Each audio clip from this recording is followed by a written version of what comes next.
it expedition cruising because we want to go out to explore. It's not a sort of package holiday where everything is known.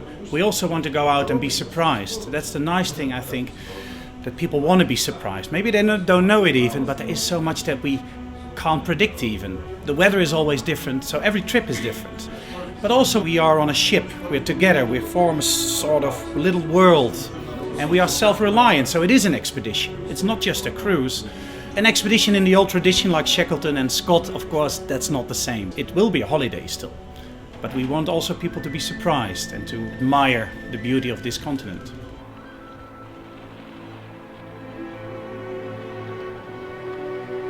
We all have seen documentaries on Antarctica. We know what to expect. But you don't have the smell, you don't have the cold outside or the sun. And often what we see in documentaries is only that it's very, very cold, that it's very, very windy. And it's not that bad. It can be, but it's not always.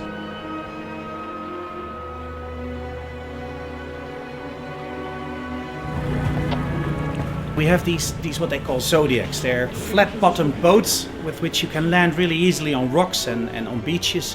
And there are no harbors here, yes, but it's easy to get out of these boats and land on these beaches. We land people for an excursion. Everybody comes for penguins, that's clear. And penguins are probably the most cute birds in the world. And nobody wants to miss out on them.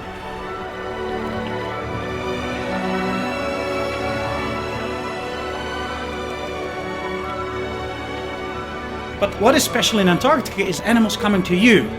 Penguins just picking at your feet. People would not expect it, that it's possible and in a way also allowed. It's their choice to do it, and we do not harm them with that.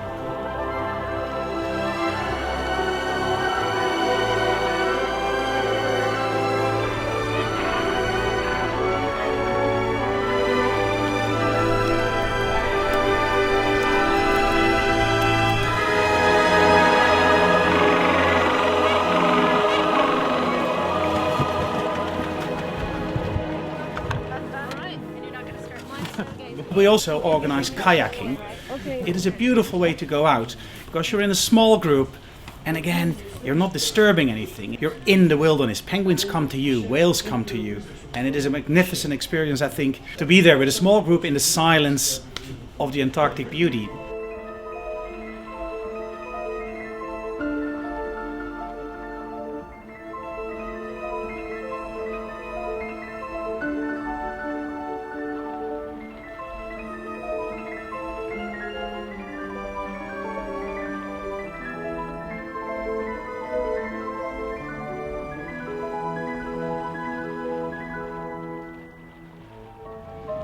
We also organize camping a night over in Antarctica.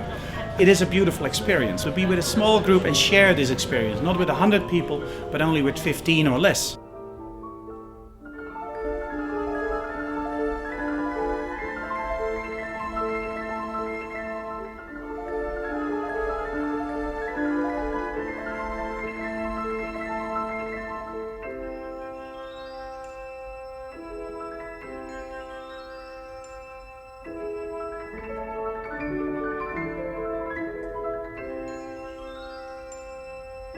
It is something really special to wake up early in the morning. It's light. You look and you see this fairy tale world. People not only enjoy it, but will keep it for the rest of their lives.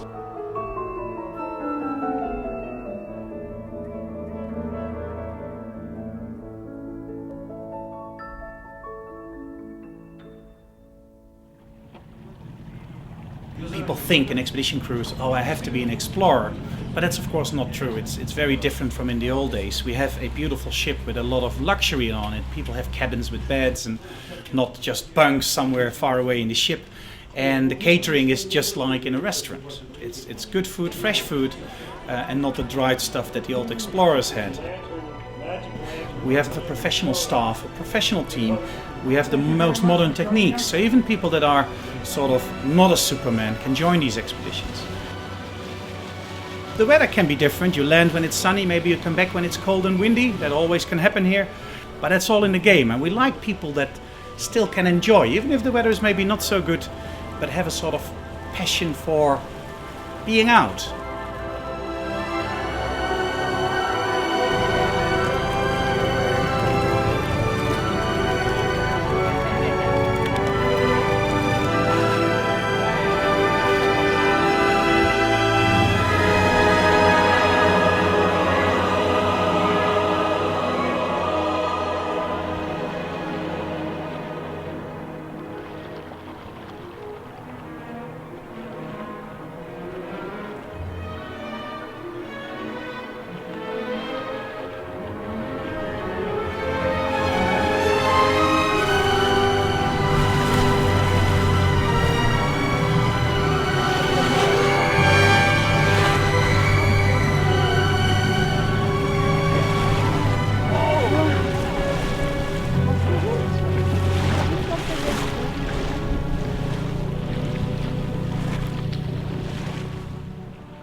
Some people say, why don't we close Antarctica? But I think it's good that people can see it. If we don't create any ambassadors of this beauty, then nobody will care probably. But I think people should know that it is a beautiful place with lots of wildlife, and it's worth being careful with it.